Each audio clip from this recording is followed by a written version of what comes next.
रत्नागिरी सिंधुदुर्ग लोकसभा मतदारसंघाच्या मतमोजणीची तयारी आता अंतिम टप्प्यात आली आहे। एकूण 84 टेबलांवर 140 फेऱ्यांमध्ये मतमोजणी केली जाणार आहे। मतमोजणीच्या ठिकाणी मोबाईल वापरण्यास निर्बंध घालण्यात आले आहेत। सकाळी 8 वाजल्यापासून मतमोजणीला सुरुवात होणार आहे। याचा आढावा घेतला आमच्या प्रतिनिधींनी, पाहूया।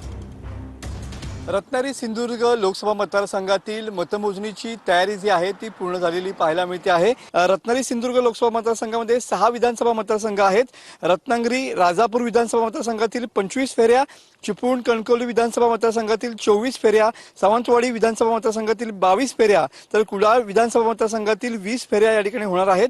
मतमोजणीच्या ठिकाणी मोबाईल वापरण्यास निर्बंध असणार आहेत। सकाळी 8 वाजल्यापासून 4 जूनला या ठिकाणी मतमोजणी सुरू होईल। रत्नागिरीच्या MIDC भागातील FCI गोडाऊनमध्ये ही मतमोजणी होणार आहे।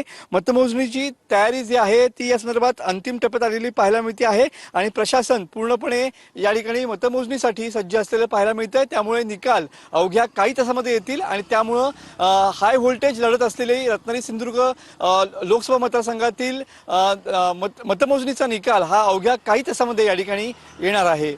कॅमेरामन समित गजनेसह मी मनोज लेले, TV9 मराठी, रत्नागिरी।